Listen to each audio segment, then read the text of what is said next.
Hello viewers, আসসালামু আলাইকুম। Welcome back to my channel. আজকের রেসিপিতে রয়েছে মজাদার গুঁড়া দুধের রসমালাই।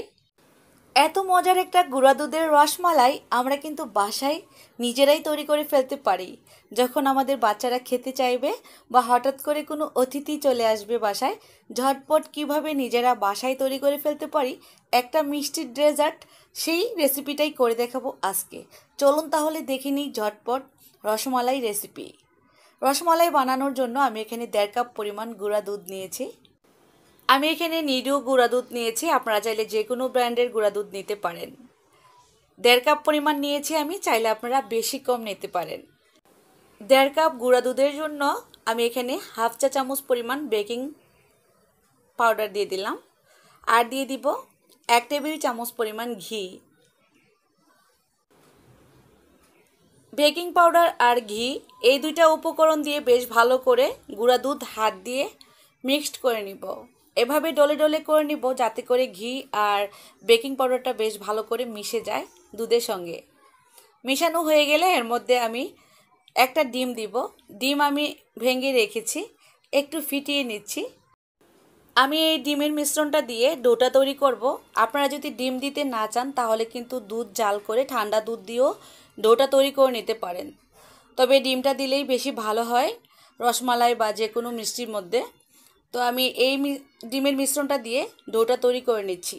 এখানে যেহেতু আমার অনুপাতে আমি 1 কাপ দিয়ে আর অল্প একটু দুধ দিয়েছি, সেই অনুপাতে একটা ডিমই লাগবে। যদি আপনারা দুধের পরিমাণটা বেশি নেন তাহলে কিন্তু 2টা ডিমও লাগতে পারে। ডোটা একটু স্টিকি ভাব হবে, আঠালো। তো ডোটা তৈরি হয়ে গিয়েছে, এটা কিন্তু 2-1 মিনিটের মধ্যে সেট হয়ে যাবে। আমি আমার হাতটা ক্লিন করতে করতে এটা সেট হয়ে গিয়েছে। তো আমি হাতটা ধুয়ে এসে এখন রসমালাইয়ের শেপগুলো তৈরি করে নিব। সামান্য পরিমাণ করে নিয়ে নিয়ে হাতের মধ্যে একটু ঘি মুছে নিতে পারেন, তারপর রসমালাইয়ের শেপ যে যেমন দিতে চান দিয়ে নিলেই হয়ে যাবে। আমি একটু আজকে লম্বাটে করে বানিয়ে দেখাবো। তো এভাবে করে আমি সবগুলো রসমালাই বানিয়ে নিব। আরও একটা বানিয়ে দেখিয়ে দিচ্ছি।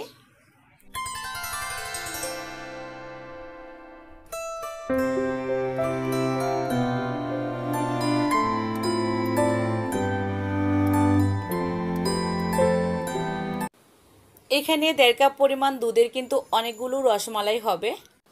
আমি বানাতে থাকি, দেখি কতটা হয় আর কি, অনেকগুলো হবে।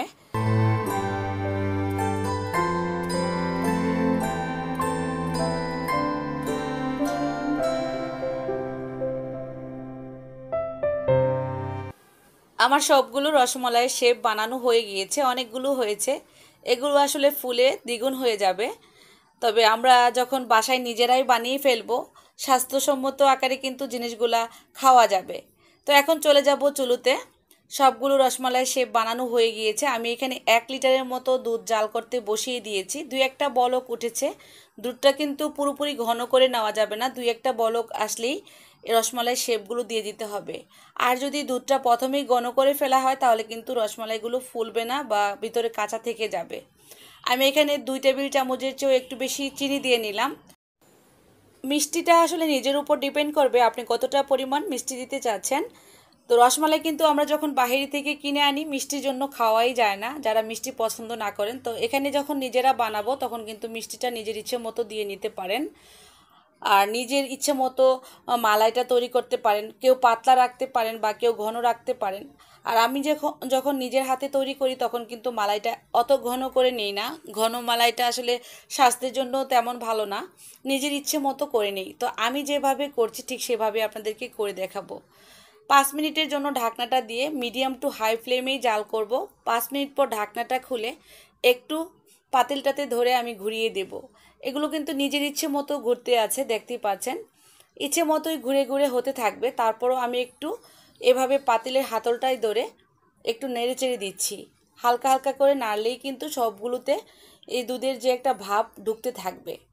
এখন আবারও আমি ঢাকনা দিয়ে ঢেকে মিডিয়াম টু লো ফ্লেমে জাল করব 5 মিনিটের মতো। মোট 10 মিনিট জাল করব। তারপর আবারও কি করব সেটা অবশ্যই আপনারা দেখতে পারবেন। 5 মিনিট মিডিয়াম আঁচে আছে। 5 মিনিট পর ঢাকনাটা খুলে দিচ্ছি। এর মধ্যে রসমালাইয়ের ভিতরটা সফট হয়ে গিয়েছে, এখন কিন্তু খুবই তুলতুলে। এই যে ঠান্ডা হলে কিন্তু সুন্দর একটা শেপে চলে আসবে। একদম তুলতুলে আছে এখন। এগুলো নাড়াচাড়া করলে ভেঙেও যেতে পারে।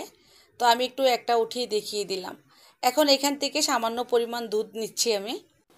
প্রথমের দুধটা যেহেতু গরুর দুধ ছিল, শিরাটা তৈরি করেছি গরুর দুধ দিয়ে। এখন আমি এখান থেকে সামান্য পরিমাণ দুধ নিয়ে 2 টেবিল চামচ পরিমাণ গুঁড়া দুধ দিয়ে দেবো আর কি। তো 2 টেবিল চামচ পরিমাণ গুঁড়া দুধ দিয়ে দিচ্ছি। তো আপনারা যদি ঘন মালাইটা রাখতে চান তাহলে কিন্তু আলাদা করে দুধ ঘন করে জাল করে তারপর মিশিয়ে দিতে পারেন। তো আমি গুঁড়া দুধটা দিয়ে এভাবে মিশিয়ে দিচ্ছি। আমার বাচ্চারা এভাবেই আর কি পাতলাটা খেতে চায় আমার বাসায়, তো সেজন্য আমি এভাবেই করছি। আপনারা চাইলে কিন্তু ঘন করে মালাইটাকে নিতে পারেন দুধ আলাদা করে জাল করে। প্রথমেই যদি ঘন করে ফেলেন দুধটা, আর সেই দুধের মধ্যে ঘন দুধের মধ্যে যদি এই রসমালাইয়ের শেপগুলো দেওয়া হয় তাহলে কিন্তু কখনোই সফট হবে না, ভিতর কাঁচা থেকে যাবে। তো আমি পাতলা দুধে এভাবেই রসমালাইটা তৈরি করি আর আপনাদের সাথে শেয়ার করলাম। একটা একটু উঠিয়ে দেখাচ্ছি কতটা তুলতুলে হয়েছে। এটা ঠান্ডা হলে আরও কিন্তু সুন্দর একটা শেপে চলে আসবে। এই যে আমি একটা বাটিতে নিয়ে একটু খেয়েও দেখাবো ভিতরটা কতটা স্পঞ্জি হয়েছে। এটা আসলে মুখে লেগে থাকার মতো একটা রসমালাইয়ের রেসিপি, যখন তখন বাসায় আমরা তৈরি করে ফেলতে পারি। আশা করব আজকের এই রেসিপিটা দেখে নিশ্চয়ই বুঝতে পেরেছেন রসমালাই বানানোটা কতটা সহজ গুঁড়া দুধ দিয়ে। অনেকেরই কোশ্চেন থাকে যে আপু আমার রসমালাইটা বানানোর পর শক্ত হয়ে গিয়েছে কেন। এই যে আমার এটা ফলো করে যদি বানান কখনোই আপনাদেরটা শক্ত হবে না। আর এই রসমালাইটা ফ্রিজে রেখে খেলে কিন্তু বেশি ভালো লাগে। তো আজকের এই রেসিপিটা আশা করব আপনাদের কাছে ইজি মনে হয়েছে আর ভালোও লেগেছে। ভালো লাগলে তো অবশ্যই যারা আমার চ্যানেলে নতুন এখনও আমার চ্যানেলটা সাবস্ক্রাইব করেন নাই প্লিজ সাবস্ক্রাইব করে ফেলবেন এমন সহজ সহজ রেসিপিগুলো পেতে। আজকের মতো তাহলে বিদায়, সবাই ভালো থাকবেন, সুস্থ থাকবেন। আল্লাহ হাফেজ।